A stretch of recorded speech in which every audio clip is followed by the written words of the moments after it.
우리 오라버니 때리지 마! 내가 가만 안 둬! 포승줄에 묶인 오라비 앞을 12살 소녀가 두 팔 벌려 막아섰습니다. 죄명은 살인. 죽은 포목전 주인 곁에서 오라비의 낯이 나왔다고 했지요. 포졸의 육모방망이가 소녀의 머리 위로 치켜 올려졌습니다. 그런데 그 순간에도 소녀의 눈은 울고 있지 않았지요.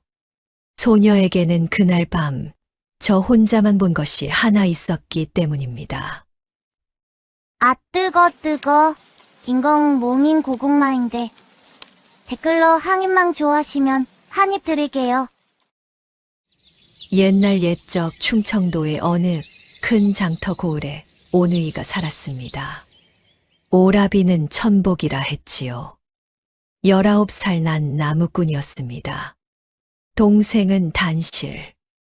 올해 꼭 12살이 된 계집아이였지요. 부모는 3년 전 돌림병으로 나란히 세상을 떠났습니다. 남긴 것이라고는 다 쓰러져 가는 오두막 한 채와 갚아야 할 빚뿐이었지요. 그래도 단실의 머리에는 늘 부른댕기가 매여 있었습니다. 어미가 숨을 거두기 전 제 치마폭을 찢어 딸의 머리에 메어준 헝겊이었지요. 그리고 그 헝겊의 나머지 반쪽은 천복의 낫자루에 감겨 있었습니다. 봐라, 단실아, 이 끈이 우리 남매 표식이다. 알아요. 그러니까 오라버니는 산에서 길을 잃으면 안 돼요. 그 끈 보고 내가 찾으러 갈 테니까. 찾으러 온다는 녀석이 다리는 그리 짧아서 어쩌려고. 다리가 짧으면 어때요? 눈이 밝은데. 남매는 그렇게 웃으며 하루하루를 버텼지요. 그 말은 빈말이 아니었습니다. 단실의 눈은 정말로 밝았지요. 캄캄한 새벽산에서도 남들이 지나친 냉이밭을 귀신같이 찾아냈습니다. 바위 그늘에 낀 이끼 빛깔만 보고도 그 밑에 도라지가 숨은 것을 알았지요. 넌 어찌 그런 걸 다 보는 거냐? 보이는 걸 어떡해요? 안 보는 사람들이 이상한 거지. 어른한테 이상하다는 소리가 어디서 나와? 어른도 틀리면 틀린 거예요. 나물은 거짓말 안 해요. 천복은 지게를 치고 껄껄 웃었습니다. 동생의 당돌한 입이 오라비에게는 세상 제일 가는 구경거리였지요. 장이 서는 날이면 단실은 해도 뜨기 전에 좌판을 폈습니다. 목 좋은 자리는 어른들 찾으라. 단실의 자리는 늘 장터 끝 돌담 밑이었지요. 그런데 이상하게도 그 구석 좌판의 손님이 끊이질 않았습니다. 왜였겠습니까? 이 아이가 여간 내기가 아니었기 때문이지요. 냉이 한 줌에 2푼이에요. 어제 캔 것하고 오늘 캔 것은 향부터 달라요. 맡아보셔요. 지나가던 안악이 코를 대보고는 슬쩍 한 푼으로 깎으려 들었습니다. 아가, 한 푼만 받자. 응. 한 푼이요. 그럼 반 줌만 드릴게요. 인심은 드려도 저울은 못 속여요. 아이고, 저 야무진 것 좀 보게. 안악은 기가 막혀 웃음을 터뜨렸고 결국 2푼을 다 내놓았지요. 그래 놓고 단실은 슬그머니 달래 한 뿌리를 얹어 주었습니다. 이건 덤이에요. 애기 미음에 넣으면 좋아요. 샘은 매섭게 하고 정은 후하게 쓰네. 네 집 딸인지 참. 부모 없이 크는 게 아깝지. 수군거림의 끝이 늘 그 소리라 단실은 그 말만 나오면 못 들은 척 나무를 다듬었지요. 한 번은 이런 일도 있었습니다. 허리가 꼬부라진 노파가 좌판 앞에서 한참을 서성였지요. 쑥 한 줌을 들었다 놓았다, 들었다 놓았다. 할머니, 어디 편찮으셔요? 늙은이 속병에는 쑥이 좋다는데 오늘은 주머니가 비었구나. 단실은 쑥 한 줌을 종이에 둘둘 말았습니다. 가져가셔요. 대신 다음 장에 오셔서 제 좌판 앞에 오래 서 계셔 주셔요. 그건 어째서? 손님이 서 있으면 지나가던 사람도 궁금해서 와요. 할머니는 서 계시기만 해도 제 장사 미천이에요. 노파는 이가 다 빠진 잇몸을 드러내고 웃었지요. 공것을 주면서도 받는 사람 낯이 서게 하는 재주. 12살짜리의 장사 수완이 이러했습니다. 해가 기울 무렵이면 팔다 남은 나물이 걱정이었지요. 그럴 때면 어김없이 장터에서 제일 큰 포목전의 문이 열렸습니다. 포목전 주인 윤영감이었지요. 이름은 윤덕만. 55의 나이에 흰 수염이 가슴까지 내려온 노인이었습니다. 오늘도 남았구나. 남은 건 이 늙은이가 다 삼아. 영감님, 이쪽 것은 아침나절에 시들었어요. 값은 절반만 쳐주셔요. 허, 장사꾼이 제 물건 흉을 보는 법이 어디 있노. 시든 나무를 성한값에 팔면 그게 도둑이지요. 허허허, 도둑 소리 안 들으려다. 이 늙은이 지갑만 축나게 생겼구나. 사람들은 윤영감을 두고 수군거렸습니다. 평생 비단을 만지며 돈만 세는 지독한 구두쇠 영감이라고들 했지요. 장터에서 웃돈 한 푼 얹어주는 법이 없고 외상은 하늘이 두 쪽 나도 안 준다고요. 하지만 단실은 알고 있었습니다. 그 구두쇠 영감이 해 질녘 아이에 남은 나물만은 한 번도 그냥 지나친 적이 없다는 것을요. 그러던 어느 장날이었습니다. 갓을 삐딱하게 쓴 웬 사내가 단실의 좌판 앞에서 버럭 소리를 질렀지요. 이 아이가 내 거스름 돈을 떼먹었소.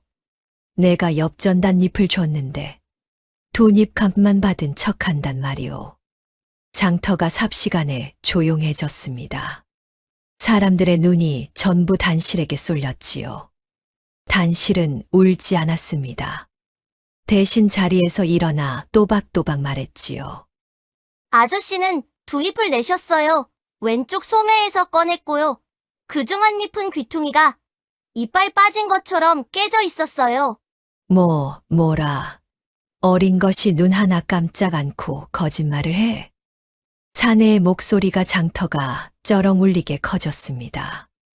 그러자 이상한 일이 벌어졌지요. 사람들이 슬금슬금 목소리 큰 쪽으로 기울기 시작한 것입니다. 애가 샘이 밝다더니 그게 다 요령이었나. 어른이 설마 애 푼돈에 거짓말을 하겠어. 쯧쯧, 부모 없이 커서 그런가. 수군거림이 바늘처럼 단실의 등에 꽂혔습니다. 단실은 주먹을 꼭 쥐었지요. 본대로 말했는데 어째서 아무도 믿어주지 않는 걸까요?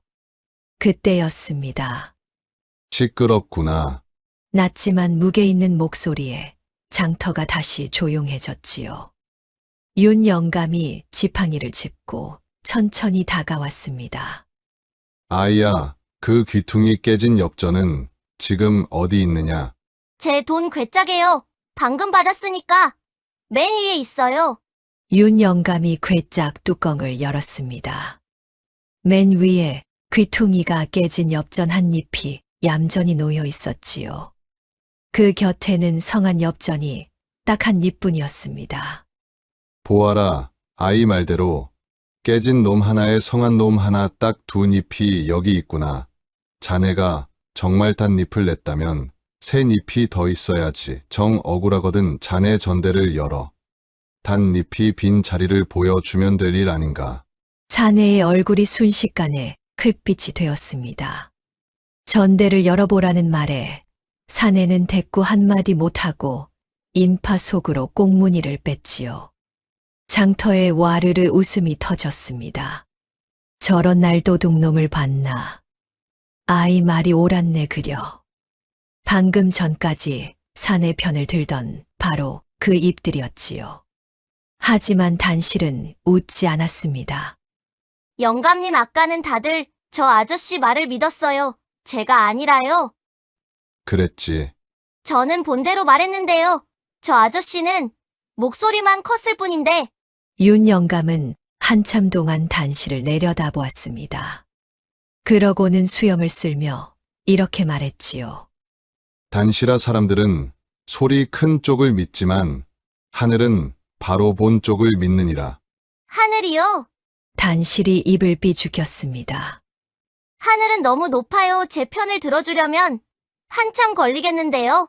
허허, 그 한참을 견디는 사람이 끝내 이기는 법이니라. 어린 단실이 그 말뜻을 어찌 다 알았겠습니까? 그저 좋은 어른의 좋은 말씀이거니 하고 고개만 끄덕였지요. 이 말을 뼈에 새기게 될 날이 올 줄은 그때는 까맣게 몰랐습니다.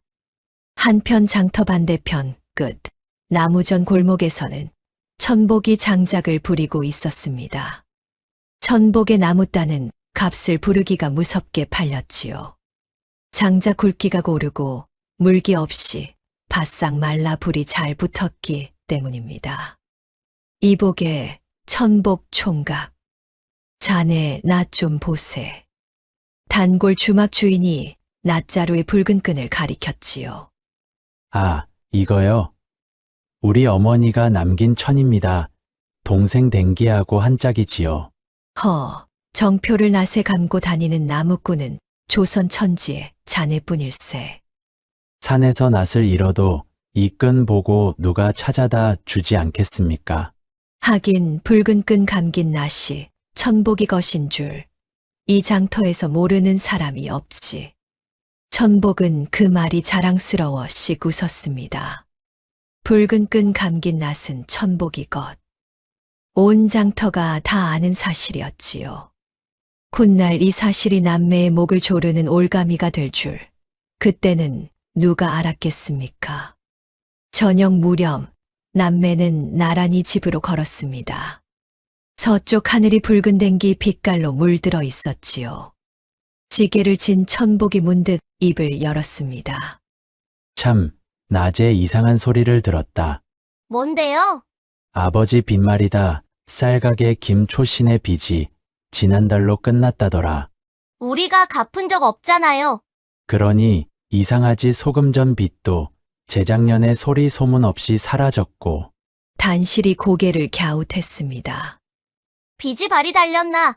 저 혼자 어딜 갔대요? 글쎄다 빚쟁이들이 하나같이 그 얘기만 나오면 입을 다물더라. 그럼 하늘이 갚아줬나 보죠. 영감님이 그러셨어요. 하늘은 바로 본 쪽을 믿는다고. 녀석 하늘이 그리 부지런하다더냐. 남매는 마주 보고 웃었습니다. 빚이 왜 자꾸 줄어드는지 그 까닭을 입에 올리는 사람은 이 고을에 아무도 없었지요. 그리고 그 수수께끼의 임자 등 뒤로 지금 검은 욕심 하나가 소리 없이 다가서고 있다는 것을 남매는 알 리가 없었습니다. 며칠 뒤 단실은 포목전 안에 처음으로 발을 들였습니다. 윤 영감이 국거리 냉이를 안으로 들이라 했기 때문이지요. 문지방을 넘는 순간 단실은 그만 입이 딱 벌어졌습니다. 천장까지 쌓인 비단필이 촛불을 받아 강물처럼 일렁였지요. 쪽빛, 연두빛, 다홍빛. 세상 고운 빛깔은 죄다 이 안에 모여 있는 것 같았습니다. 단실은 저도 모르게 제 머리에 붉은 댕기를 만졌지요. 물이 빠지고 올이 풀린 낡은 무명 헝겊이었습니다. 왜? 내 댕기가 초라해 보이느냐? 아니요. 여기 비단들은 곱기만 한데 제 댕기는 이야기가 있는걸요? 허허, 비단 장수 앞에서 비단을 이기는 아이는 내가 처음이구나. 윤 영감은 그날따라 기분이 좋아 보였지요. 포목전 안쪽 널찍한 제단대 위에는 커다란 가위가 놓여 있었습니다. 그런데 모양이 이상했지요. 가위가 두 동강이 나서 날 두 짝이 따로 누워 있었던 것입니다. 영감님, 가위가 부러졌어요? 부러지긴 나를 가려고 사북을 풀어둔 게다. 사복이요? 가위 두 날을 잇는 몸말이다. 이걸 풀어야 나를 숫돌에 갈지 손대지 말 거라 갈아둔 날이라 성이 나 있느니라. 단실은 고개를 끄덕이고 물러나 앉았습니다. 윤 영감은 돋보기를 쓰고 두꺼운 책을 폈지요. 치부책이었습니다. 포목전에 돈이 드나든 내력이 빼곡히 적힌 책이었지요. 붓끝이 책장 위를 오가는 동안 영감은 이따금 혼자 수염을 쓸었습니다. 영감님은 밤낮 그 책만 보셔요. 그게 그렇게 재미있어요? 재미로 보는 게 아니니라 갚을 것과 받을 것을 바로 적어 두는 게 장사꾼의 도리인 게야. 그럼 다 적으면 보여주셔요. 저 쌤 잘해요. 이 녀석, 남의 치부책을 넘보는 법이 어디 있노? 영감은 웃으며 책을 덮었습니다. 그 책 갈피에 무엇이 적혀 있는지 단실이 알게 되는 것은 한참 뒤의 일이지요. 그때 마당에서 흰 것이 쏜살같이 달려들어왔습니다. 윤 영감이 기르는 게 백구였지요. 백구는 단실의 치마폭에 코를 박고 꼬리를 흔들었습니다. 저놈이 낯을 심하게 가리는 놈인데 내게는 첫날부터 저러는구나. 제 몸에서 나물 냄새가 나서 그래요, 백구야. 너 이건 못 먹어. 단실이 냉이 단을 등 뒤로 감추자 백구는 무언가 얻어먹을 낌새를 챘는지 앞발로 단실의 무릎을 긁었지요. 안 된다니까. 걔는 냉이 먹으면 배탈 나.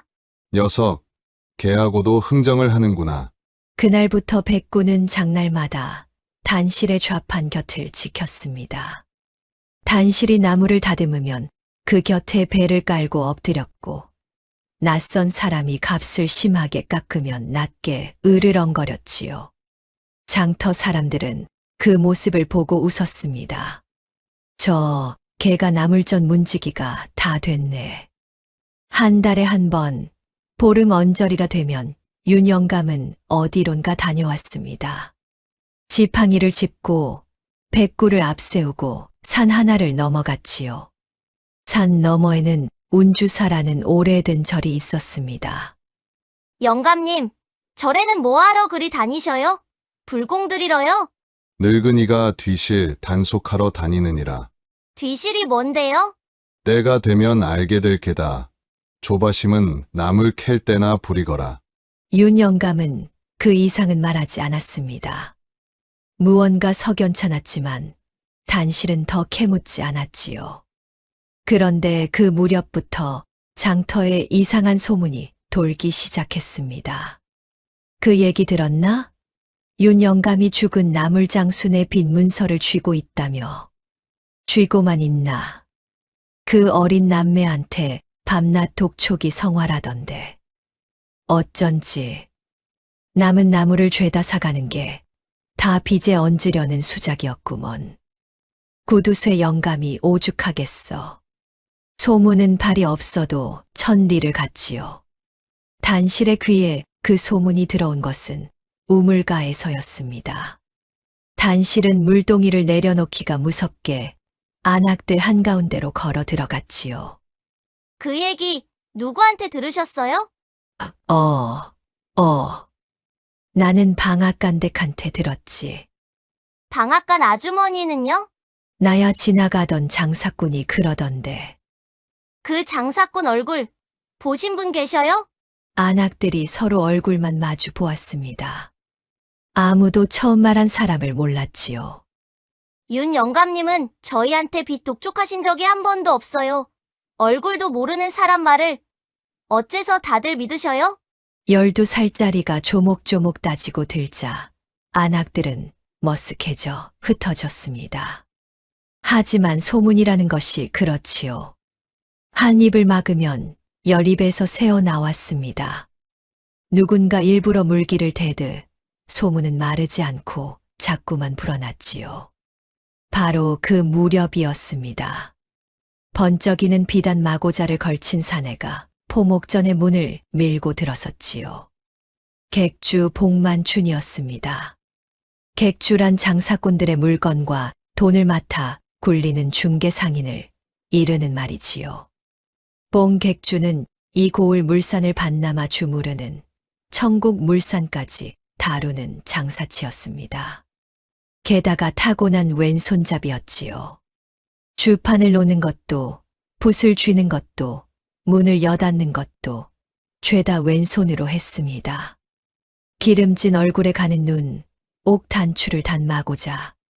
그리고 왼손 엄지에는 푸르스름한 옷가락지가 끼워져 있었지요. 10년을 하루같이 끼고 살아살이 오른 탓에 빼려야 빠지지도 않는다는 가락지였습니다. 윤 영감, 오늘은 답을 들으러 왔소. 답은 지난달에 이미 주었네만. 이 목 좋은 포목전 자리, 부르는 게 값이라 하지 않았소. 값을 배로 쳐주겠단 말이오. 배가 아니라 10배를 준대도 이 자리는 못 파네. 뽕객주는 제단대 앞에 앉아 주판을 제 앞으로 끌어당겼습니다. 그러고는 왼손으로 주판알을 튕기기 시작했지요. 딱, 딱. 옷가락지가 주판 틀에 부딪힐 때마다 맑고 차가운 소리가 났습니다. 마침 심부름을 와 있던 단실은 그 모습이 신기해 눈을 떼지 못했지요. 어른들은 다 오른손으로 주판을 놓는데 이 사람은 왼손이었으니까요. 영감 셈을 해보시오. 영감 나이 55 앞으로 이 포목전을 몇 해나 더 지키겠소. 내가 못 지키면 지킬 사람에게 물려주면 될 일이지. 뽕객주의 주판알 튕기던 손이 우뚝 멈췄습니다. 물려줄 사람이라 영감에게는 자식이 없지 않소. 핏줄만 자식이던가. 윤 영감은 그 말을 끝으로 찻잔을 들었지요. 뽕객주는 한참 동안 영감을 바라보다가 소리 없이 웃으며 일어섰습니다. 좋소. 오늘은 그만 일어나리다. 허나 영감, 세상 일이란 모르는 것이오. 사람 앞일은 더 모르는 것이고.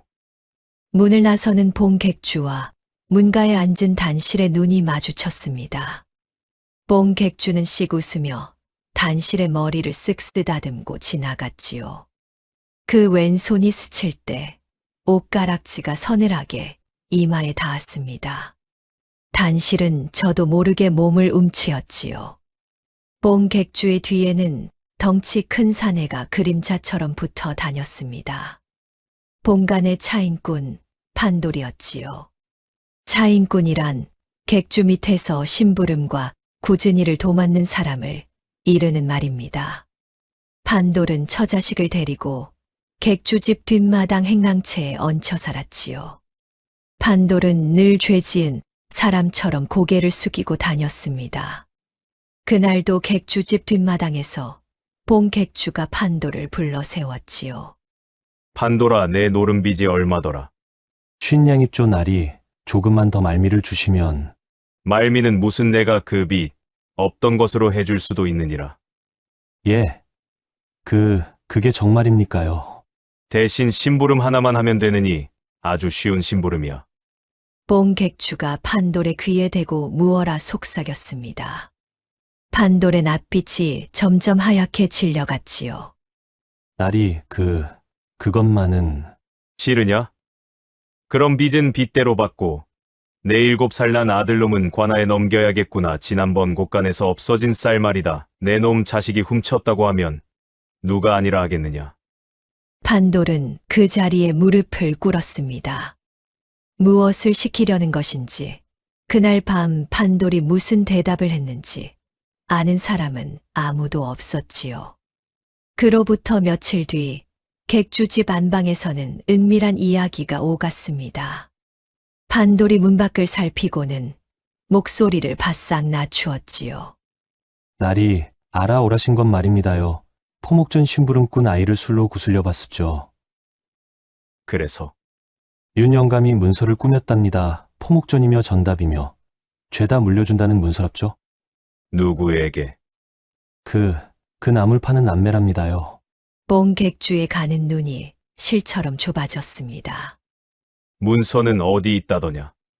그것까지는 모르겠습니다요. 집 안을 뒤져 본 놈 말로는 포목전 어딘가에 있지 않겠느냐고. 멍청한 놈들. 뽕객주는 왼손으로 주판을 끌어당겼습니다. 딱, 딱. 옷가락지 소리가 방 안에 차갑게 울렸지요. 포목전 자리가 제 것이 되면 이 고울 물산길이 통째로 제 손에 들어옵니다. 그런데 그 자리가 나물 파는 어린 것들에게 넘어가게 생긴 것이지요. 한 가지 더 있습니다요. 나리 영감이 보름 장날에 그 남매를 집으로 부른답니다. 들려줄 이야기가 있다면서요. 주파나를 튕기던 왼손이 뚝 멈췄습니다. 문서 이야기를 남매에게 털어놓겠다는 뜻이었지요. 남매가 알고 나면 온 장터가 알게 됩니다. 그리 되면 손쓸 길이 영영 사라지지요. 보름이라. 뽕객주는 나직이 중얼거렸습니다. 그 눈에서 사람의 온기가 싹 가셨지요.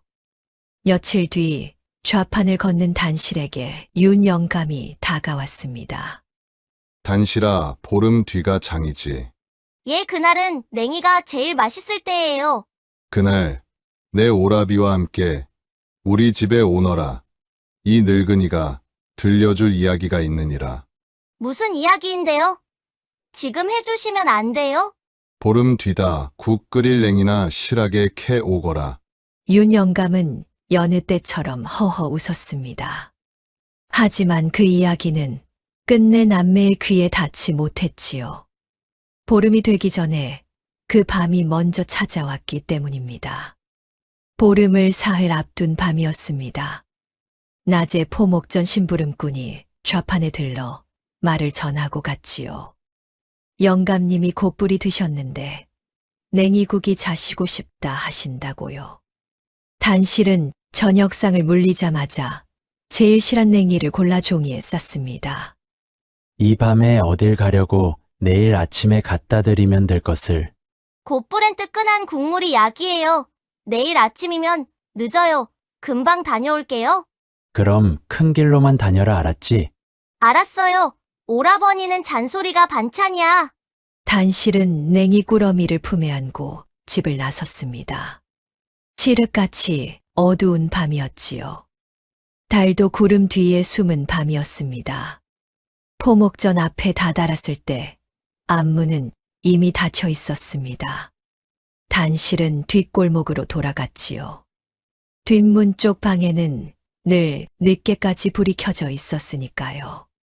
포목전 뒷문에는 밖에서도 여닫을 수 있게 배목을 낸 바깥 걸쇠가 달려 있었습니다.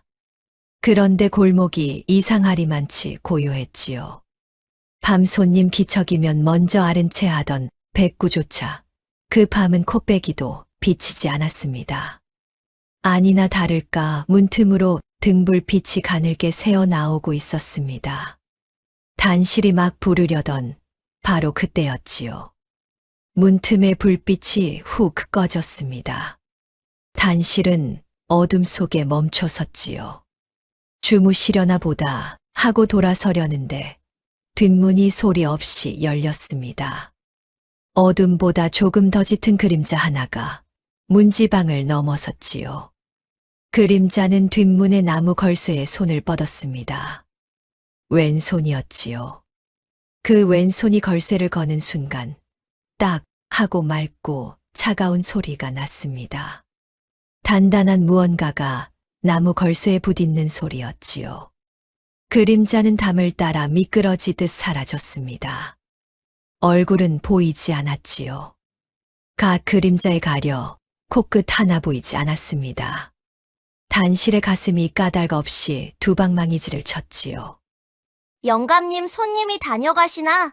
그렇게 중얼거리며 단실은 냉이 꾸러미를 뒷문 문설주에 걸어두고 돌아섰습니다. 문을 두드려 볼까 하다가 주무시는 어른을 깨울까 저어했던 것이지요. 그 문 안쪽에서 무슨 일이 벌어졌는지 그때의 단실은 꿈에도 몰랐습니다. 날이 밝았습니다. 장터가 발칵 뒤집힌 것은 해가 채 퍼지기도 전이었지요. 사람이 죽었다. 포목전 윤 영감이 죽었어. 심부름꾼 아이가 새벽에 문을 열었다가 재단대 아래 쓰러진 영감을 발견한 것입니다. 사람들이 벌떼처럼 포목전으로 몰려들었지요. 그리고 시신 곁에서 낫한 자루가 나왔습니다. 자루의 붉은 헝겊끈이 감긴 낫이었지요. 이 낫은 붉은 끈이면 나무꾼 천복이 낫 아닌가. 맞네. 온 장터가 다 아는 낫일세. 웅성거림은 삽시간에 확신으로 변했습니다. 게다가 때마침 누군가 그 소문을 들먹였지요. 윤 영감이 그 남매한테 빚 독촉이 성화였다지 않나. 빚에 몰린 놈이 그의 일을 저질렀구먼. 흉기가 있고 까닭이 있으니 사람들 눈에는 범인까지 있는 셈이었습니다. 포졸들이 남매의 오두막으로 들이닥친 것은 아침밥이 끓기도 전이었지요. 제 낫이 어째서 거기에 있단 말입니까? 저는 그저께부터 낫을 잃었습니다. 잃었다. 죄 지은 놈들이 다 하는 소리다. 끌어라. 천복은 영문도 모른 채 포승줄에 묶였습니다. 끌려가는 길은 하필 장터 한복판을 가로질렀지요. 어제까지 천복의 장작을 사 가던 사람들이 오늘은 돌팔매질하듯 손가락질을 했습니다. 은혜도 모르는 놈. 남은 나물까지 다 사주던 어른을. 그런데 이게 웬일입니까? 인파를 해치고 조그만 것이 쏜살같이 뛰어들었지요. 단실이었습니다. 단실은 오라비 앞을 가로막고 두 팔을 활짝 벌렸지요. 우리 오라버니 때리지 마. 내가 가만 안 둬. 비켜라, 이거사. 다칠라. 오라버니는 그날 밤 집에 있었어요. 저녁상 물리고 새끼를 꼬았고 저한테 큰 길로 다니라고 잔소리까지 했어요. 사람을 죽이러 간 사람이 동생 밤길 걱정을 해요. 어린 것이 못하는 소리가 없구나. 포졸의 육모방망이가 단실의 머리 위로 치켜 올려졌습니다. 장터 사람들이 숨을 삼켰지요. 하지만 단실은 눈을 감지 않았습니다. 방망이 끝을 똑바로 올려다보며 한 발짝도 물러서지 않았지요. 그때 구경꾼들 틈에서 웬 백발노인이 말없이 걸어 나왔습니다. 낡았지만 정갈한 흰 도포를 입은 등이 굽은 노인이었지요. 노인은 아무 말 없이 단실의 곁에 나란히 섰습니다. 저 노인은 뉘신가? 글쎄, 어디서 본 듯도 한데 방망이를 든 포졸이 머뭇거렸지요. 아이 하나 앞에서는 서슬퍼렇던 방망이가 말없이 선 노인 하나의 갈 곳을 잃은 것입니다. 끌고 가자. 애들 상대할 것 없다.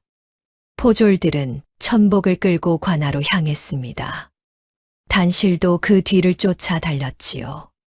관아 마당에서 단실은 목이 터져라 외쳤습니다. 사또나리, 제발 좀 들어보셔요. 저는 그날 밤 포목전에 갔었어요. 동원 마루의 사또가 미간을 좁혔지요. 이 고을 사또는 도시성을 쓰는 42의 신중한 사람이었습니다. 갔었다. 무엇을 보았느냐? 등불이 꺼지고 뒷문에서 사람이 나왔어요. 그 사람이 왼손으로 나무 걸쇠를 걸었어요. 그때 딱 하는 소리가 났어요. 단단한 게 나무에 부딪는 소리요. 얼굴은 보았느냐? 못 봤어요. 하지만 왼손이었어요. 걸쇠는 오른쪽에 있는데 굳이 왼손을 뻗었단 말이에요. 동원 아래 최형방이 코웃음을 쳤습니다. 사또, 어린애 말은 증거가 못 됩니다. 제 오라비를 살리려고 지어낸 말이 뻔하지요. 지어내지 않았어요. 저는 본대로 말하고 있어요. 시끄럽다 흉기가 나오고 까닭이 밝은데 내 말 하나로 옥사를 뒤집으랴. 사또는 한참 단실을 내려다보았습니다. 아이의 말은 기록만 해 두어라 허나 옥사는 물증과 정황으로 다스리는 법 물러가라. 단실은 관아 마당에서 쫓겨났지요. 본대로 말했는데 이번에도 믿어주는 사람이 없었습니다. 그런데 설상가상이었습니다. 포목전 뒷문 문설주에서 단실의 냉이 꾸러미가 발견된 것이지요. 단실이 그날 밤 그곳에 갔었다는 움직일 수 없는 증거였습니다. 단실은 뛸 듯이 기뻤지요. 제 말이 지어낸 것이 아니라는 증거이기도 했으니까요. 하지만 최형방의 입에서 나온 말은 정반대였습니다. 보시오, 사또 이 계집아이가 그 밤에 그 집 뒷문 앞에 있었답니다. 오라비가 일을 벌이는 동안 밖에서 망을 본 게지요. 망이라니요. 저는 냉이를 갖다 드리러.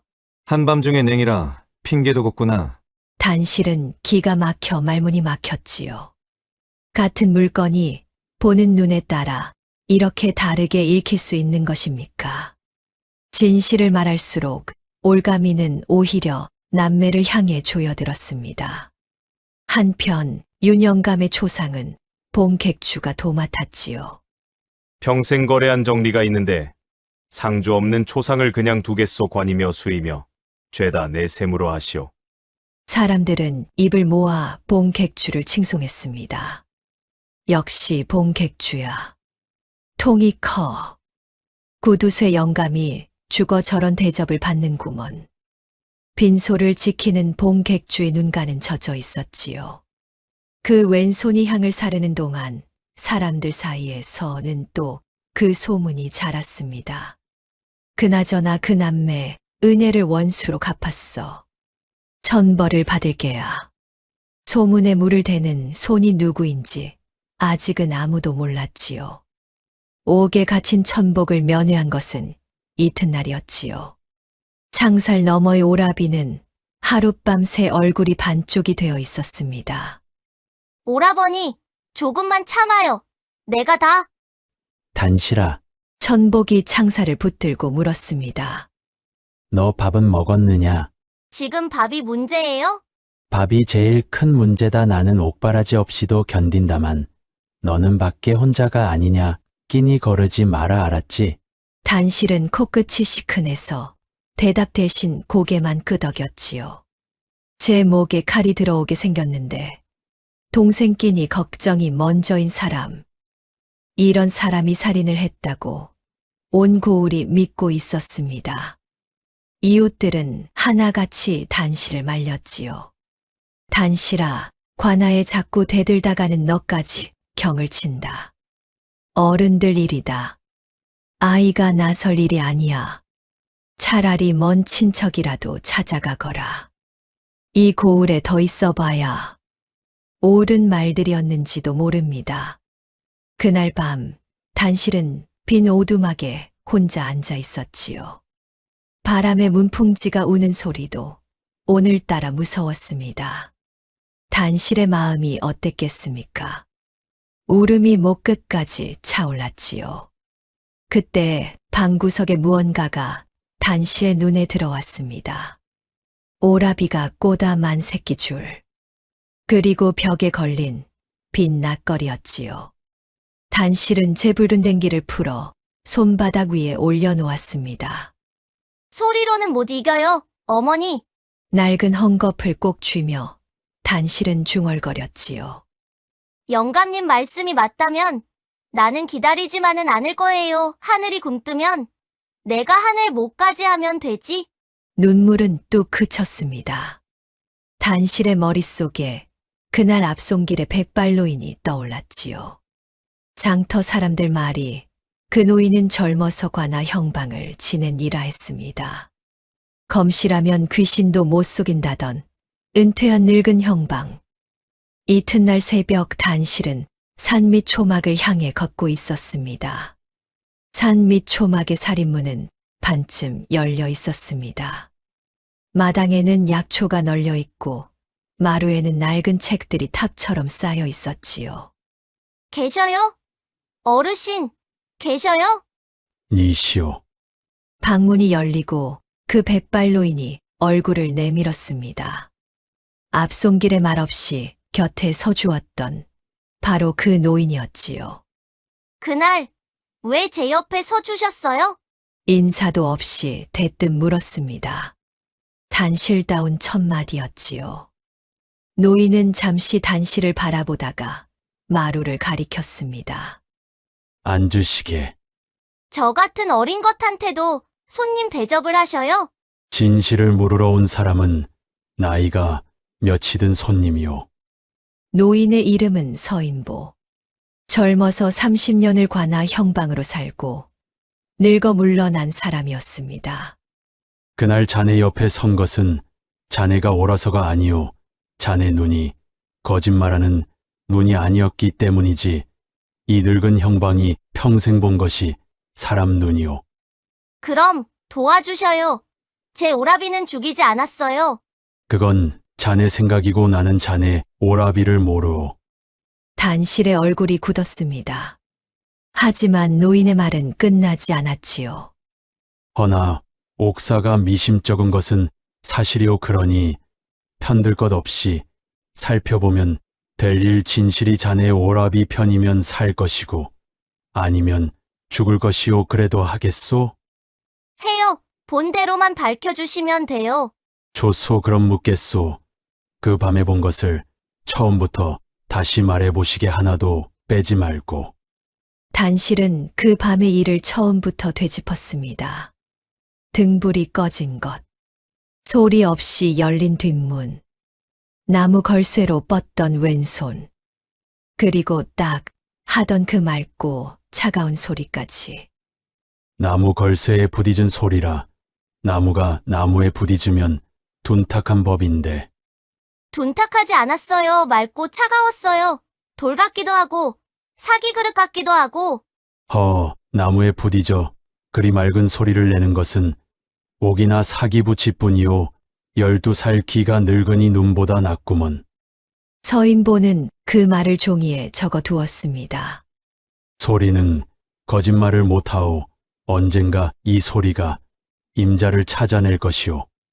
이튿날 서인보는 낡은 도포를 갖춰 입고 관하로 갔습니다. 시신을 살피는 일, 곧 검시에 입회하기 위해서였지요. 마침 검시를 맡은 오작이니 서인보가 형방 시절 부리던 예수하였습니다. 오작인이란 시신을 만지고 살피는 하급 관속을 이르는 말이지요. 아이고, 형방 어르신. 어르신이 어쩐 일로. 지나가던 늙은이가 옛 버릇을 못 버려. 그러네 곁에서 눈이나 좀 빌리세. 사또도 이를 물리치지 않았습니다. 서형방의 검한 솜씨는 본관도 들은 바 있다 보는 것까지 막을 까닭은 없지. 신중한 사또다운 처사였지요. 서인보는 시신 앞에 무릎을 꿇고 오래도록 상처를 들여다보았습니다. 돋보기를 대고 자를 대고 상처의 길이와 깊이를 일일이 쟀지요. 그러던 노인의 손이 우뚝 멈췄습니다. 이복의 흉기가 나시라 했지. 예, 어르신. 시신 곁에 떨어져 있었습죠. 그 낫을 가져와 보게. 오작인이 붉은 끈 감긴 낫을 가져왔습니다. 서인보는 낫의 날을 상처에 겹쳐보았지요. 복의 낫의 날은 넓고 안으로 휘었네. 낫의 베인 상처라면 길고 넓게 찢겨야 하네. 그렇습죠. 헌데 이 상처를 보게 폭이 좁고 곱게 뻗었어. 나처럼 넓고 흰 날이 아니라 폭 좁고 곧은 날이 낸 상처란 말일세. 오작인의 낯빛이 하얘졌습니다. 그럼 이 낫은 낫은 사람을 해치지 않았네. 누군가 해친 뒤에 갖다 놓은 게지. 서인보는 그 소견을 낱낱이 적어 사또에게 올렸습니다. 하지만 최형방이 가로막았지요. 물러난 노인의 소견을 어찌 옥사에 올린단 말입니까? 상처야 찌르는 힘에 따라 얼마든지 달라 보이는 법이지요. 소견은 문서로 남겨두어라 허나 이것만으로 옥사를 뒤집기엔 부족하다. 낫이 아니라면 진짜 흉기를 가져오너라. 사또의 말이 옳았습니다. 낫이 아니라는 것만으로는 천복이 풀려나지 못하지요. 그 폭 좁고 곧은 날이 무엇인지 찾아내야 했습니다. 폭이 좁고 곧고 사람을 해칠 만큼 단단한 날이라. 초막으로 돌아온 서인보가 중얼거렸지요. 칼이요? 칼은 날 폭이 이보다 널속에다가 상처 어기가 묘하게 반듯해. 말등이 두툼한 물건이란 뜻이지. 날등이 두툼하고 폭이 좁고 곧은 것. 단실은 눈을 감고 포목전에서 본 것들을 하나하나 되짚었습니다. 비단필, 자, 인두, 다리미, 치부책, 주판. 그리고 제단대 위에 두 동강 나 누워있던 그것. 단실이 번쩍 눈을 떴지요. 가위예요. 가위라니, 가위는 날이 두 짝인데. 그 가위는 두 짝이 따로 있었어요. 영감님이 나를 가려고 사북을 풀어두셨댔어요. 사북 푼 가위 날 한 짝이면 폭 좁고 고든 날이잖아요. 서인보가 무릎을 쳤습니다. 옳거니 갈아둔 날이면 성이나 있었을 테고 가서 확인해 봅시다. 두 사람은 포목전으로 달려갔습니다. 초상을 치른 포목전은 텅 비어 먼지만 내려앉아 있었지요. 제단대 위에는 그날처럼 가위날이 누워 있었습니다. 헌데 한 짝뿐이었지요. 나란히 눕던 나머지 한 짝의 자리가 휑하니 비어 있었습니다. 한 짝이 없구먼. 그날은 분명 두 짝 다 있었어요. 제 눈으로 봤어요. 그럼 사라진 한 짝이 흉기여. 범인이 가져간 게지. 서인보는 남은 한 짝을 조심스레 천에 쌌습니다. 포목전 심부름꾼 아이를 증인으로 세우고 종이의 날짜와 수결을 받아두는 것도 잊지 않았지요. 이 남은 날이 증인이요 사라진 짝을 찾는 날, 날끼리 맞춰 보면 사복 자국까지 꼭 맞을 터 쌍둥이는 서로를 알아보는 법이니. 단실의 가슴이 뛰었습니다. 처음으로 손에 잡히는 것을 쥔 기분이었지요. 어르신 그런데 이상해요. 무엇이 말이오. 범인은 낫을 미리 가져왔잖아요. 죽일 작정이었으면 낫으로 죽였을 텐데 왜 하필 여기 있던 가위 날로 죽였을까요? 그랬으면 상처도 낫하고 딱 맞았을 텐데. 서인보가 단실을 물끄러미 바라보았습니다. 무서운 것을 묻는구먼. 허나 좋은 물음이오. 답은 하나지. 일이 계획대로 안 됐던 게요. 영감이 저항했고 범인은 급한 김에 손에 잡히는 것을 휘둘렀소. 계획이 어그러진 자리에는 반드시 흔적이 남는 법이오. 그 흔적이 사라진 가위 날이고요. 그렇소. 이제 우리는 두 가지를 알았소. 범인은 왼손잡이 그리고 사라진 가위 날을 가진 자. 이튿날부터 단실의 눈은 사람들의 손만 좇았습니다. 좌판에 앉아 나무를 다듬는 척하며 오가는 손을 하나하나 살폈지요. 엽전을 세는 손, 짐을 지는 손, 국자를 젓는 손. 이 장터의 왼손잡이가 몇이나 되겠습니까? 헌데 찾아보니 생각보다 많았지요. 대장간의 젊은 대장장이가 왼손으로 망치를 쥐었습니다. 단실의 가슴이 철렁했지요. 하지만 가만 보니 그는 오른팔에 무명천을 칭칭 감고 있었습니다. 지난달 불똥에 댄 것이었지요. 엿장 수영감도 왼손으로 가위질을 했습니다. 철컥철컥 엿가위 소리에 단실이 벌떡 일어났지요. 그런데 영감의 손가락에는 가락지는커녕 성한 손톱도 몇 없었습니다. 아니야, 소리가 달라. 그 밤의 소리는 이런 쇳소리가 아니었지요. 더 맑고 더 차가운 소리였습니다. 서인보가 그런 단실을 보고 웃었지요. 사람을 좇지 말고 소리를 좇으시게. 눈은 속아도 귀는 안 속는 법이오. 소리를 좇으라고요? 그 딱 소리 말이오. 단단하고 매끄러운 것이 나무에 부딪는 소리, 그런 것을 몸에 지니고 다니는 손이 어딘가에 있을 것이오. 단실은 고개를 끄덕였습니다. 그 소리라면 1000번을 들어도 알아들을 자신이 있었지요. 초막에 등불이 밤늦도록 꺼지지 않았습니다. 12살 소녀와 63 늙은 형방. 세상에서 제일 어울리지 않는 두 사람이 세상에서 제일 무서운 산양을 시작한 것이지요. 윤 영감의 장례가 끝나고 백구는 갈 곳을 잃었습니다. 빈 포목전 문 앞에 며칠을 엎드려 있었지요. 사람들이 밥을 줘도 먹는 둥 마는 둥 했습니다. 그러던 어느 저녁 백구가 슬그머니 단실의 오두막 마당으로 들어왔지요. 백구야, 너도 갈 데가 없구나. 단실이 쪼그려 앉자 백구는 단실의 무릎에 턱을 얹었습니다. 우리 같이 살자. 밥은 시래기죽뿐이지만 그날부터 백구는 단실의 그림자가 되었지요. 낮에는 좌판을 지키고 밤에는 오두막 문 앞을 지켰습니다. 주인 잃은 개와 오라비 잃은 아이가 서로의 밤을 지켜준 것이지요. 옥사를 파헤치는 일은 한 걸음씩 나아갔습니다. 서인보는 먼저 낫의 길을 되짚었지요. 낫이 저 혼자 걸어 시신격까지 갔을 리 없소. 낫을 훔친 손이 있을 터. 남매의 오두막 헛간은 마을 끝에 있었습니다.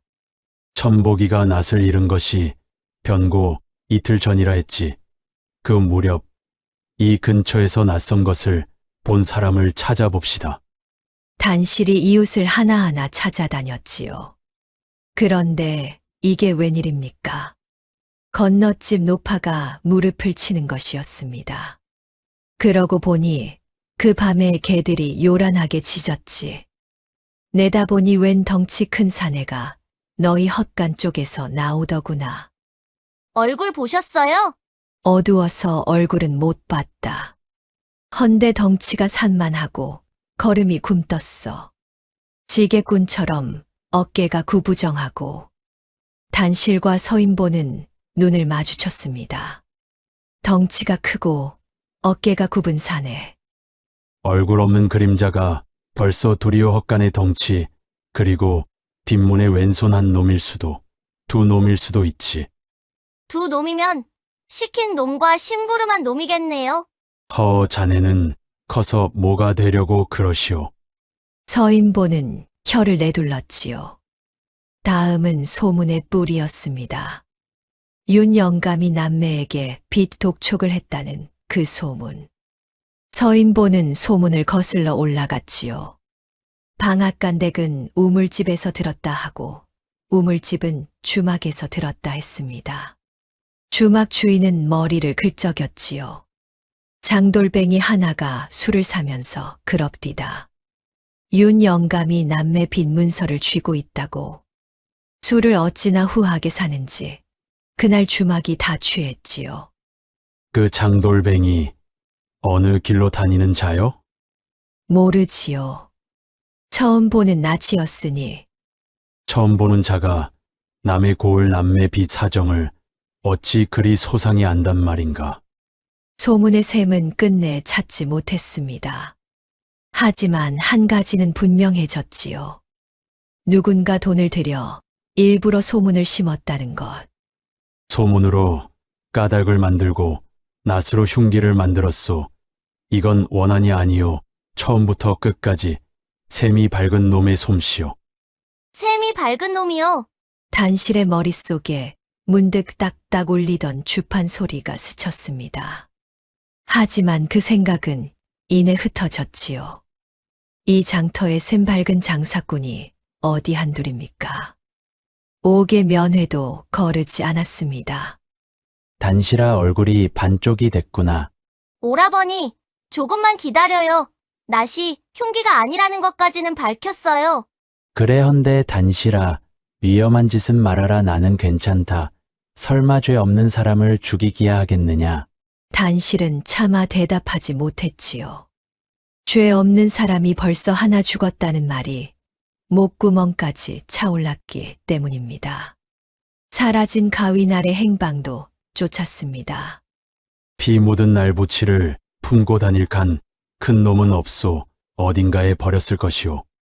두 사람은 범인의 밤길을 되짚었지요. 포목전 뒷문에서 담을 따라 사람 눈을 피해 갈 수 있는 길은 두 갈래였습니다. 하나는 개천 쪽, 하나는 객주집 골목 쪽이었지요. 서인보는 먼저 개천을 뒤졌습니다. 바짓단을 걷고 늙은 무릎으로 차가운 물속을 더듬었지요. 단실은 다리 밑과 돌틈을 살폈습니다. 사금팔이며 깨진 호미날은 나와도 가위날은 나오지 않았지요. 이상해요. 버렸으면 물에 버리는 게 제일인데. 그러게 말이오. 모래 없다면 땅이오. 놈이 어딘가에 묻었단 뜻이지. 왜 묻어요? 멀리 갖다 버리면 될걸? 피 묻은 물건을 들고 멀리 갈수록 눈에 띌 자리도 늘어나는 법이오. 겁이 난 개지 제일 마음 놓이는 땅에 그 피 묻었을 것이오.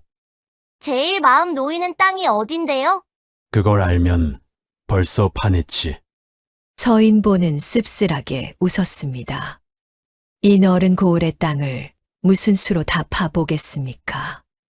바늘은 어딘가에 분명히 묻혀 있는데 집더미가 너무 넓었지요. 그리고 닷새 뒤 장날이 돌아왔습니다. 단실은 여느 때처럼 좌판을 폈지요. 오라비가 옥에 있어도 끼니는 벌어야 했으니까요. 해가 중천에 오를 무렵이었습니다. 장터 초입이 갑자기 소란해졌지요. 뽕객주가 하인들을 거느리고 장을 보러 나온 것입니다. 뽕객주 나리시다. 저번 초상 때 쓴 돈이 100냥이 넘는다지. 사람들이 길을 터 주었지요. 뽕객주는 비단전 앞에 멈춰서서 비단 값을 셈하기 시작했습니다. 하인이 대령한 주판을 왼손으로 끌어당겼지요. 그리고 주판알을 튕기는 순간 딱 단실의 손에서 나물단이 툭 떨어졌습니다. 딱 맑고 차갑고 단단한 소리. 쇠도 아니고 돌도 아닌 매끄러운 것이 부딪는 소리. 그 밤 캄캄한 뒷문 앞에서 들었던 바로 그 소리였지요. 단실의 눈이 봉객주의 왼손으로 빨려 들어갔습니다. 왼손 엄지에서 푸르스름한 옷가락지가 햇빛을 받아 번들거리고 있었지요. 주판알을 튕길 때마다 가락지가 주판 틀에 부딪혔습니다. 딱. 걸쇠에 부딪던 그 소리가 귓속에서 겹쳐 울렸지요. 나무에 옥이 부딪는 소리. 그 밤 나무 걸쇠에서 나던 바로 그 소리였습니다. 왼손. 그리고 저 소리. 온몸에 피가 발끝으로 쏟아지는 것 같았습니다. 그날 포목전 문가에서 제 이마를 쓰다듬고 지나가던 그 서늘한 옥의 감촉까지 한꺼번에 되살아났지요. 저 사람이야. 입술이 저절로 달싹였습니다. 바로 그때였지요. 뽕객주가 고개를 들었습니다. 수많은 장꾼들 틈에서 하필 단실 쪽으로요. 가는 눈과 크게 뜬 눈이 허공에서 딱 마주쳤지요. 단실은 알았습니다. 제 낯빛이 이미 하얗게 질려 있다는 것을요. 황급히 고개를 숙였지만 늦었지요. 뽕객주의 시선이 단실의 얼굴에서 한참을 머물렀습니다. 겁에 질린 아이의 얼굴을 장사꾼의 눈은 놓치지 않지요. 이윽고 뽕객주는 아무 일 없다는 듯 몸을 돌렸습니다. 하지만 그 등 뒤에서 왼손이 주판을 움켜쥐고 있었지요. 가락지가 주판 틀을 파고들 만큼 힘껏. 그날 밤 단실은 초막으로 달려갔습니다. 어르신, 찾았어요. 그 소리, 찾았어요. 차근차근 말해 보시게. 봉객주예요. 왼손으로 주판을 놓는데 엄지에 옷가락지를 꼈어요. 주판을 튕길 때마다 딱 그 소리가 나요. 그 밤에 들은 소리하고 똑같아요. 똑같단 말이에요. 서인보의 얼굴이 무겁게 가라앉았습니다. 복만춘이라 하필이면 이 고을에서 제일 큰 산이구먼.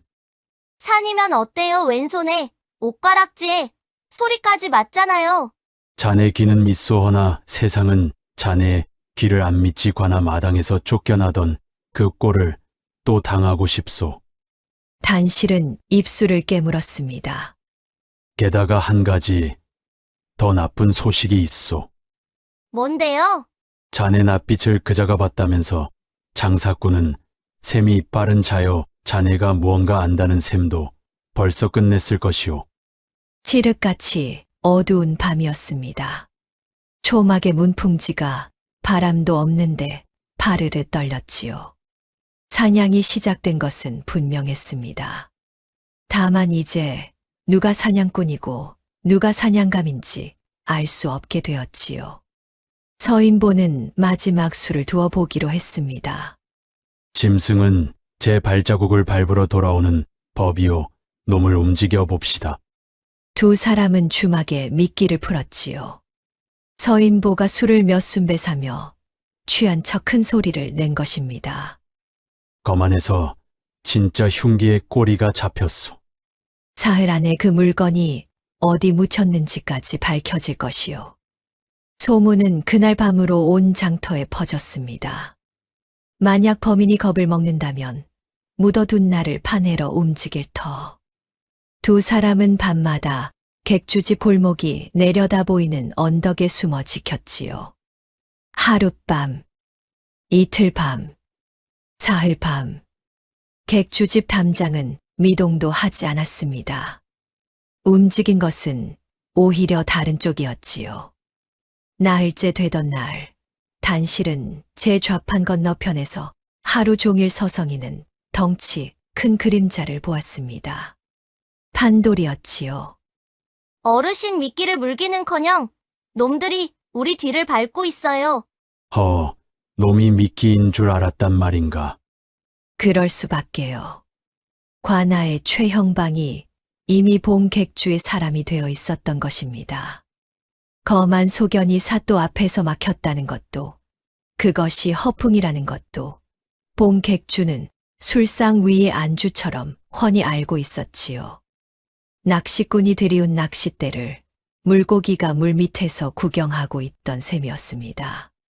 봉객주의 반격은 소리 없이 그러나 세 겹으로 조여들었지요. 첫째는 사람이었습니다. 장터의 객주 셋이 관아에 나가 입을 모았지요. 그날 밤 봉객주는 저희와 밤새 술을 마셨습니다요. 달기 울 때까지 자리를 뜬 적이 없습죠. 세 사람 모두 봉객주에게 빚을 진 자들이었습니다. 빈 문서가 증언을 만들고 증언이 성벽이 된 것이지요. 둘째는 관아였습니다. 그 무렵 객주집 안방에는 밤손님이 드나들었지요. 갓을 눌러 쓴 사내가 뒷문으로 들어 술상 앞에 앉았습니다. 관아의 최형방이었지요. 자, 드시오. 이 술이 가명에서 온 귀한 술이란 말이오. 객주 나리덕의 호강입니다 헌데 부르신 까닭이. 별것 아니오. 요즘 그 늙은이가 관아를 들락거린다던데 무슨 소리를 하고 다니오. 거만이 어쩌고 상처가 어쩌고 낫이 흉기가 아니라나요.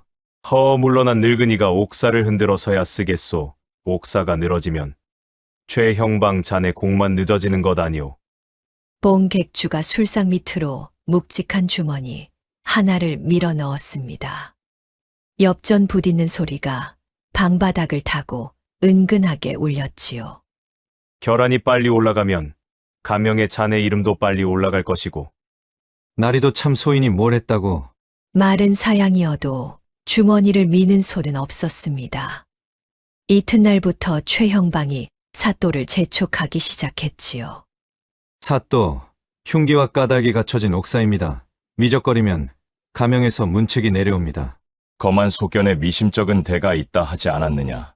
물러난 늙은이의 소견 하나로 결안을 미루었다가 빈말이 나면 누가 감당합니까? 사또는 오래 침묵하다가 무겁게 입을 열었습니다. 열흘이다. 열흘 안에 새 물증이 없으면 결안을 올린다. 결안. 사형죄를 확정해 가명에 올리는 문서지요. 그 문서에 이름이 오르면 천복은 끝이었습니다. 열흘의 말미가 그날부터 하루하루 깎여 나가기 시작한 것이지요. 그리고 셋째는 불이었습니다. 불이야, 산 밑에 불이야. 단실이 달려갔을 때 서인보의 초막은 이미 불기둥에 휘감겨 있었지요. 어르신, 어르신! 여기 있소. 서인보는 마당에 주저앉아 콜록거리고 있었습니다. 품에는 천에 싼 꾸러미 하나가 안겨 있었지요. 남은 가위날 한 짝. 그것만은 노인이 밤낮 몸에 지니고 잤던 것입니다. 날은 지켰소 허나 노인은 무너지는 초막을 바라보았습니다. 30년 형방 일기와 검한 기록들, 이번 옥사의 소견 문서까지 평생이 제가 되어 밤하늘로 올라가고 있었지요. 일부러 지른 거예요, 그렇죠? 아궁이 불씨가 지붕으로 옮겨 붙는 재주는 없지. 포졸들이 와서 잿더미를 둘러보았지만 결론은 실화였습니다. 늙은이가 불단속을 잘못했다는 것이지요. 서인보는 잿더미 앞에서 아무 말도 하지 않았습니다. 다만 그 밤 노인의 굽은 등이 조금 더 굽어 보였지요. 며칠 뒤에는 단실의 차례였습니다. 저녁 무렵 나물 값을 셈해 주겠다는 전가를 받고 나선 길이었지요. 인적 없는 고삿에서 덩치 큰 그림자가 길을 막았습니다. 판돌이었지요. 백구가 단실의 앞을 막아서며 이빨을 드러내고 으르렁거렸습니다. 그런데 이상했지요. 백구는 사내의 얼굴이 아니라 지늘기 말라붙은 집신에 자꾸만 코를 박았습니다. 조용히 해라, 이놈아. 판돌은 개한테 맞아 쩔쩔맸지요. 그러고는 단실을 내려다보지도 못하고 발치에 대고 웅얼거렸습니다. 애야, 이 고을을 떠나라. 오라비 일은 있고 멀리 가서 살아라. 응? 싫다면요? 다음번엔 내가 아니라 다른 사람이 온다. 그 사람들은 말로 안 한다. 아저씨, 단실이 또박또박 물었지요. 아저씨는 나쁜 사람이 아니죠? 목소리가 떨리고 있잖아요. 판돌의 어깨가 움찔했습니다. 우리 엇간에서 낫을 가져간 거 아저씨죠? 덩치 크고 어깨 구부정하고 건너집 할머니가 봤대요. 모른다. 나는 아무것도 몰라. 아저씨한테도 아이가 있다면서요. 그 애가 나중에 물으면 뭐라고 할 거예요? 아버지는 그때 어느 쪽에 서 있었느냐고 물으면요. 판돌은 대답하지 못했습니다. 도망치듯 어둠 속으로 사라졌지요. 남겨진 단실의 다리가 그제야 후들후들 떨렸습니다. 무섭지 않았을 리가 있겠습니까? 12살이었습니다. 무서워도 물러설 수 없었을 뿐이지요. 열흘의 말미는 어느새 엿새나 깎여 나갔습니다. 남은 것을 꼽아보지요. 검한 기록은 제가 되었습니다. 그 밤 본 객주의 행적은 세 겹의 증언으로 단단히 둘러싸여 있었지요. 관아의 최형방은 저쪽 사람이었고 결안까지는 이제 나흘. 이웃들은 단실과 눈도 마주치지 않았습니다. 경을 칠 아이 곁에 있다가 불똥이 튈까 두려웠던 것이지요. 결안 소식은 옥 안에도 닿았습니다. 단실이 면회를 갔을 때 천복은 창살 앞에 반듯하게 앉아 있었지요. 단실아 결한 얘기 들었다. 나흘 남았어요. 하지만 오라버니 아직 내 말부터 들어라. 천복의 목소리는 이상하리만치 차분했습니다. 외숙모 사촌이 전라도 남원 땅에 산다. 농사가 커서 밥 하나는 안 굶긴단다. 내일 새벽에 소금 장수 행렬이 남쪽으로 내려간다니 거기 끼어서 가거라. 무슨 소리예요? 지금 나는 살 만큼 애썼다 헌데 너까지 잘못되면 저승에서 어머니 아버지를 무슨 낯으로 뵙느냐. 싫어요. 단실아, 싫다고요. 오라버니는 죄가 없어요. 죄 없는 사람을 두고 도망치는 법을 나는 안 배웠어요. 오라버니가 그랬잖아요. 그 붉은 끈 보고 서로 찾으러 가자고. 산에서 길을 잃어도 찾으러 가자고. 단실은 제 머리에 붉은 댕기를 풀어 창살 사이로 밀어 넣었습니다. 이거 갖고 계셔요. 그리고 기다려요. 내가 찾으러 갈 테니까. 이번엔 산이 아니라 사람들 속에서 길을 잃은 것뿐이에요. 천복은 그 낡은 헝겊을 받아 쥐고 소리 죽여 울었습니다. 19사내의 어깨가 창살 안에서 조용히 들썩였지요. 왼손과 가락지 소리를 아는 것은 단실뿐인데 세상은 그 귀를 믿어 주지 않았습니다. 모든 것을 잃은 밤이었지요.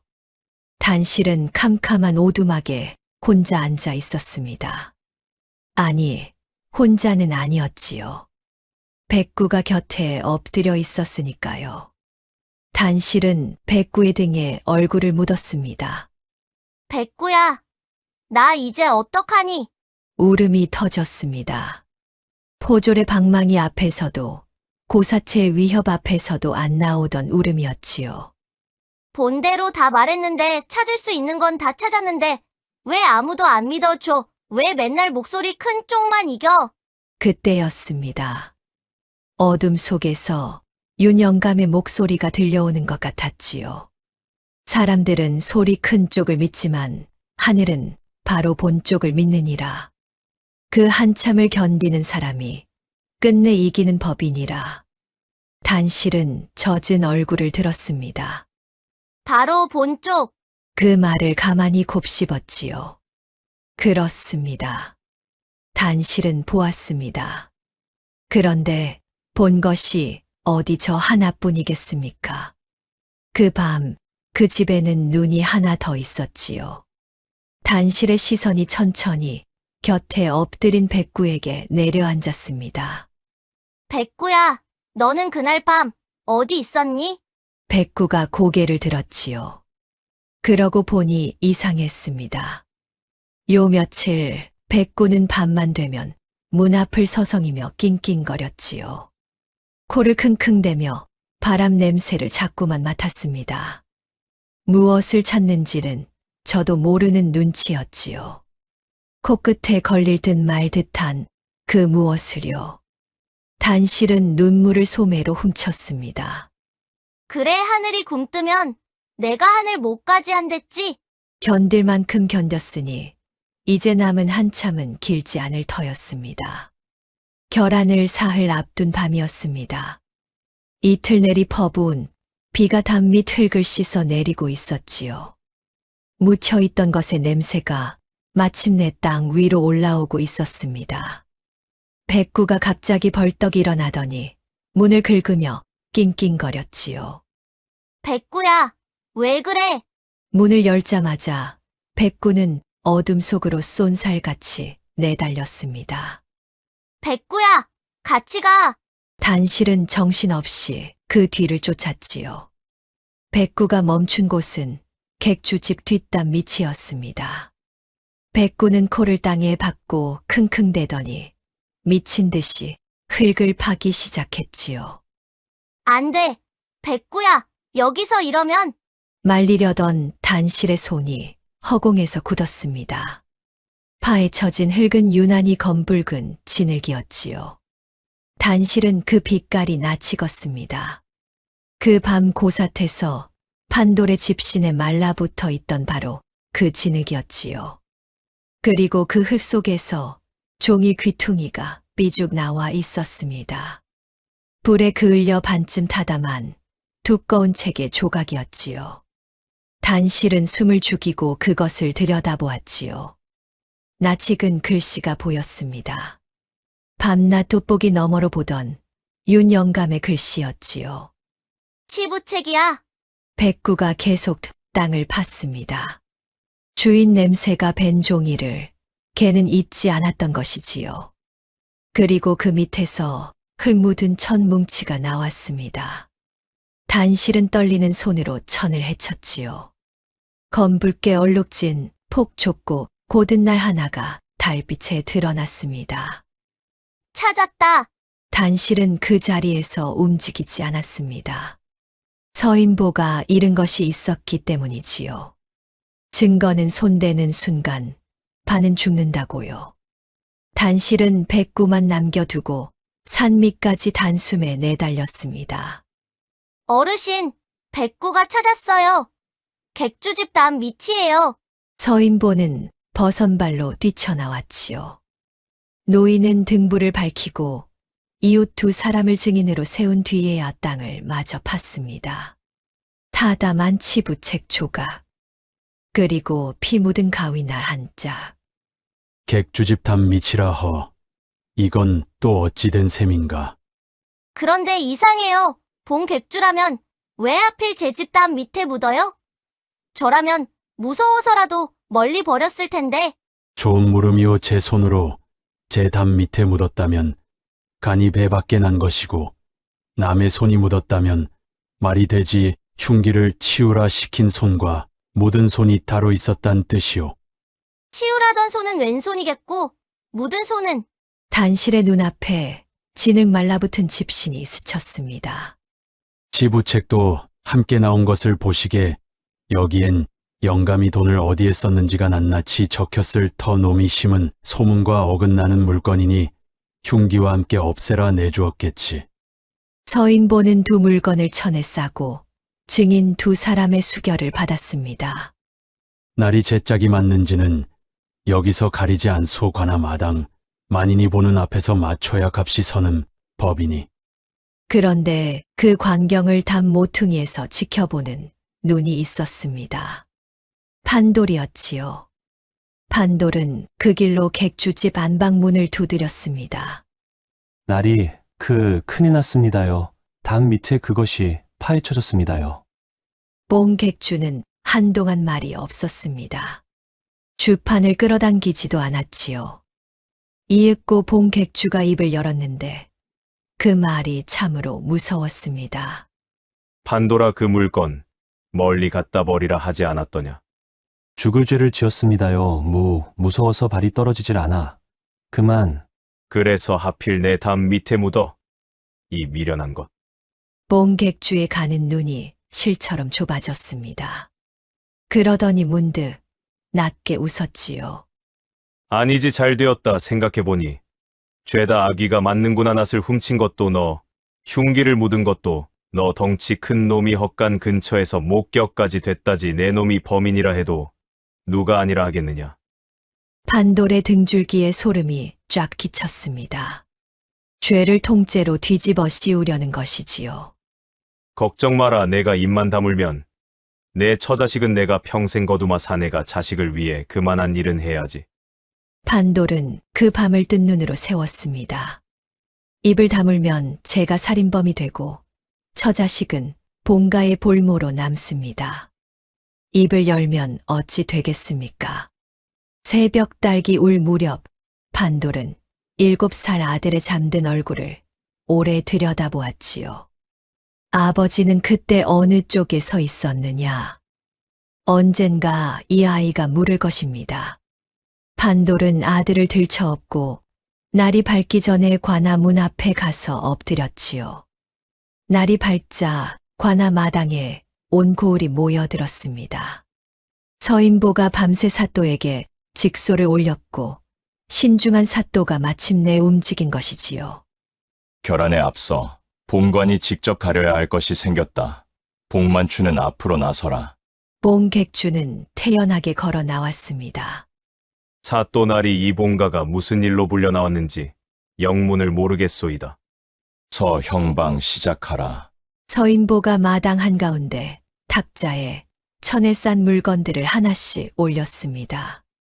첫째, 흉기여, 거만에 이르기를 상처는 나처럼 넓고 흰 날이 아니라 폭 좁고 곧은 날의 것이라 하였소. 여기 객주집 담 밑에서 나온 가위날이오. 서인보는 포목전에서 가져온 남은 한 짝을 그 곁에 놓고 만인이 보는 앞에서 두 날을 포겠지요. 사부 구멍이 실오라기 하나 어긋남 없이 겹쳐졌습니다.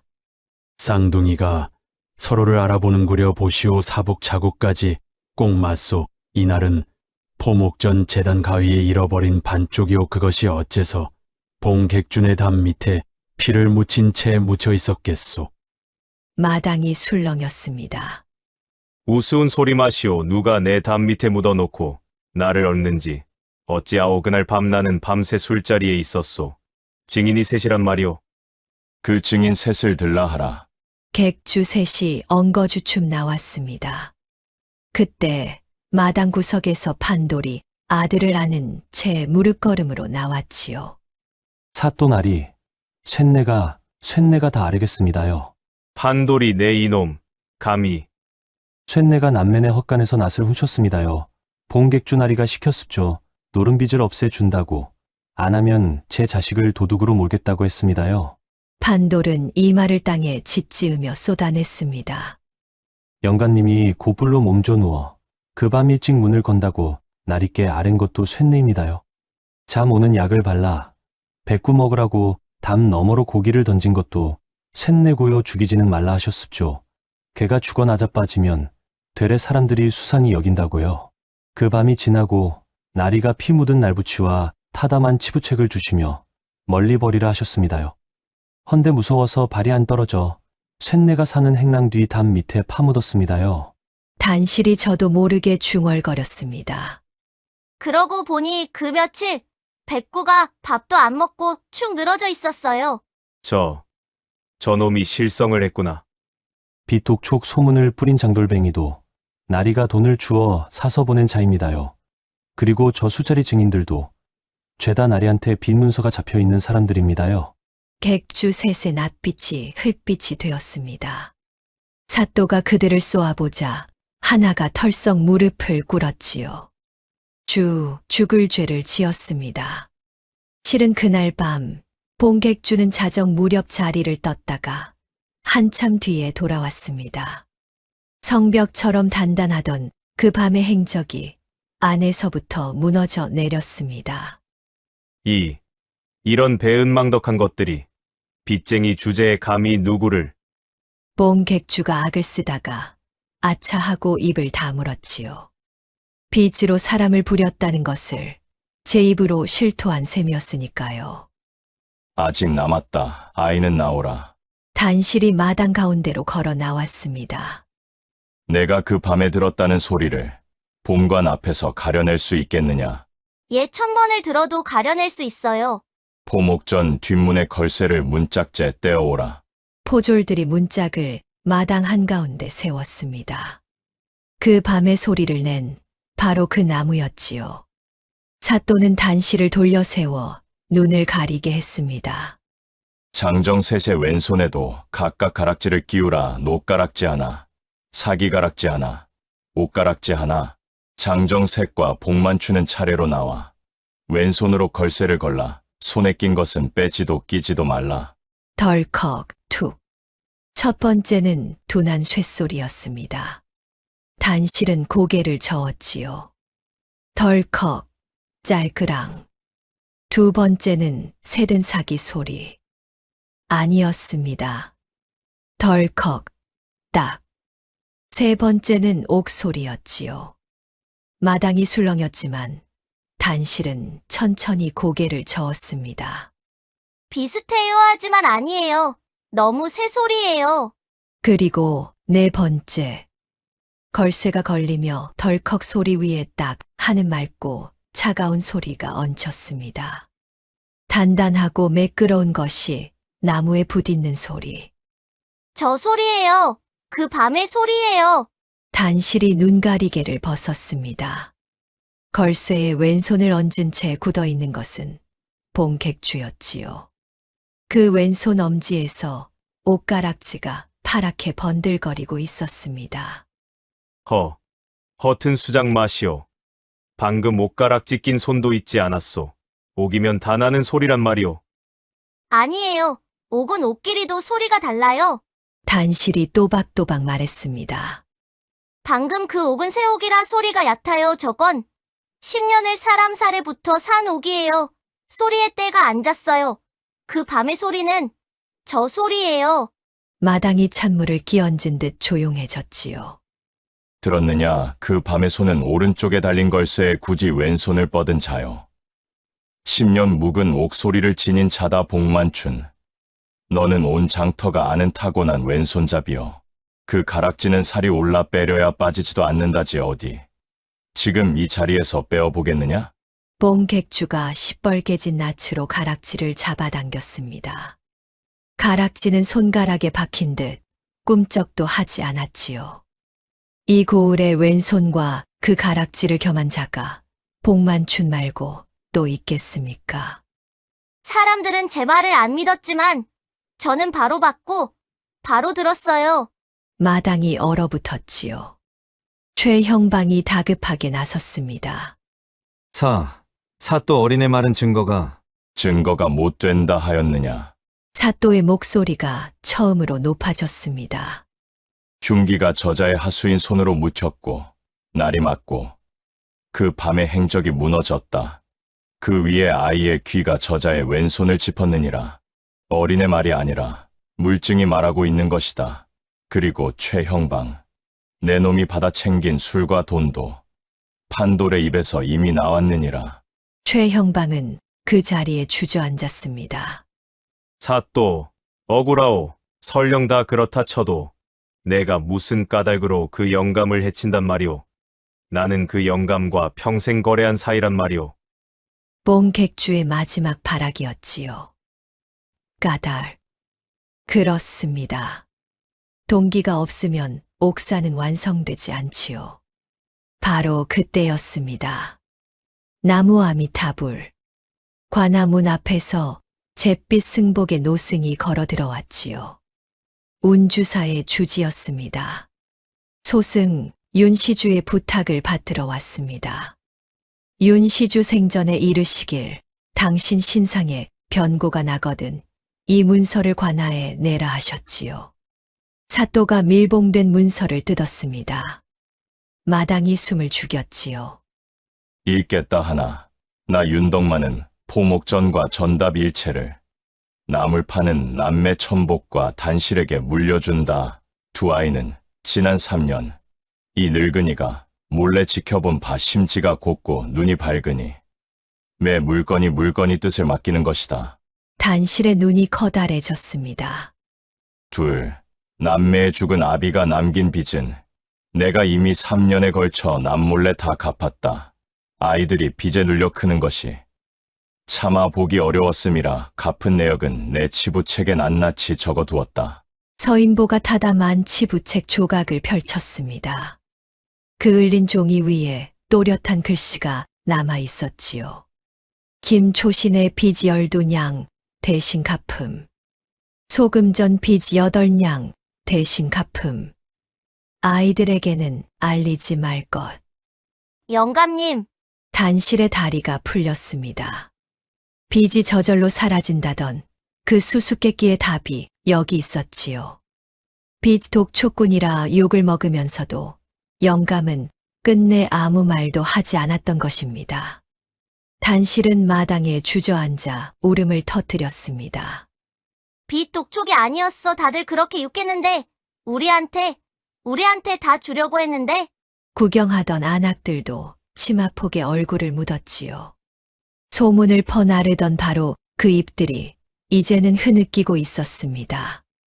이로써 까닭도 밝혀졌다.